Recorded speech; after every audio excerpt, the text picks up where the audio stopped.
Thanks, Lee. And tonight we continue our story on children in peril. Here's News Channel 8's Wes Small.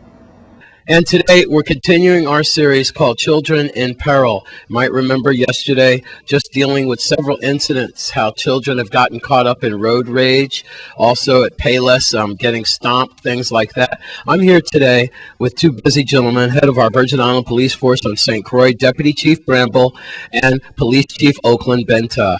And before we get started, sir, as we come into the holiday season, Deputy Chief, I know that you and the Chief want to reiterate to the parents out there about curfew, about the village and things, and if your children are underage, please try to send an adult out there with them. As we come across this year, though, it's been a kind of a rough year for our children. The report cards just came out for the Virgin Island Public Schools, and they're not good. Pearl B. Larson's the only school on St. Croix that passed with math and reading, and I know you guys have got a lot to worry about. Education falls into play when it comes to crime.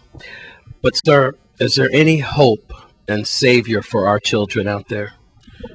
At this time, West, I'll have to say yes, because that's the only way we can move forward.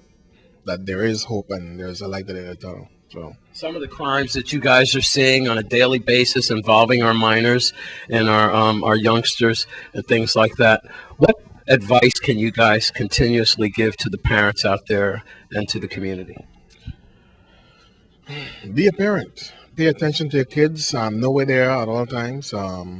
Make sure that when they leave home and they're not going to be in your presence, that at least someone is responsible with them. So, pay attention.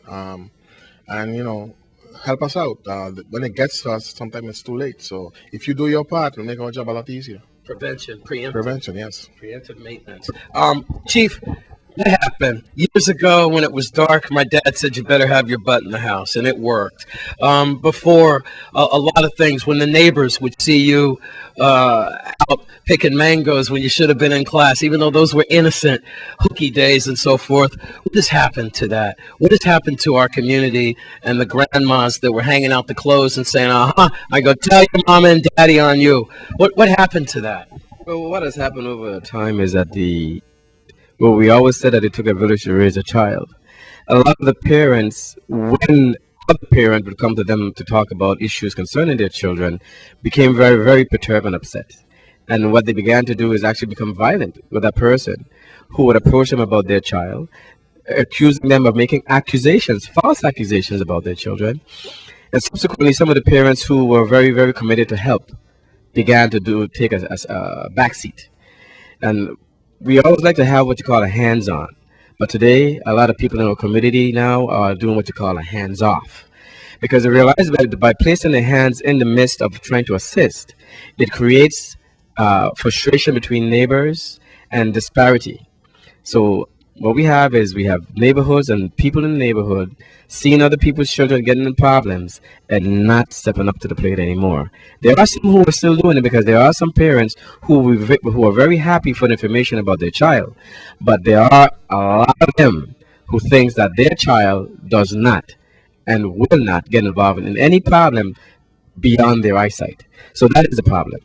That is a problem. What are some of the remedies, sir? Is it going to the PTA's meetings? Is it getting more involved in your child's activities? How many parents out there have phone numbers of their child's homeroom teacher so that when the child says, I have no homework, Jamie always used to hit me with that, got no homework, Daddy. How many times do we pick up the phone and try to call that teacher? Remember those days? Those are dreaded days when a teacher called my house. That's for sure. What's happening with that? Well, what I could say is that we have parents today attending several PTA meetings and standing outside and looking in. It's sad. It's very sad. Because for the amount of student that goes to a particular school, and for the amount of parents that I see sitting in the auditoriums, it's definitely not nowhere near the amount of kids that attend that school. So I understand that as well that a lot of parents don't pick up the report cards. And so I've asked the schools, because of course, the police department responsibility is one thing. Well, there's a series of things, but our responsibility is actually to apprehend perpetrators and actually do what you call prevention as much as we can. We realize that our children, as well as our community in the whole, requires a little bit more than us just going out there and finding the perpetrators. If we can assist, change the hat a little bit, and assist the community as far as education and all the social service that we have to enhance our ability to perform what we call preventative measures at all levels, not just at the police end because we're going to arrest them, but to prevent as much as we can some of those incidents by educating our teachers, our students, and our parents. So I've done I've asked the school to provide me with a list of names of all the parents who did not attend the PTA meetings or when report cards were issued, come in to collect the report cards for their children. Because in most instances are the parents that comes down and start to fight with the administration, the school, the education department, why their child did not pass at the last hour. But where's the interest throughout the school year? Where are they? So we're not going to take a back seat on this. And as a result, we find that a lot of parents would go to school, and the schools are calling now.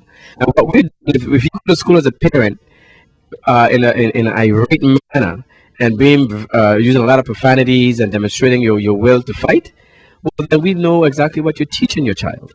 We'll arrest you. We will arrest you. We're not because we're not sitting back and let it happen anymore, because what it does, it interrupts the entire educational process.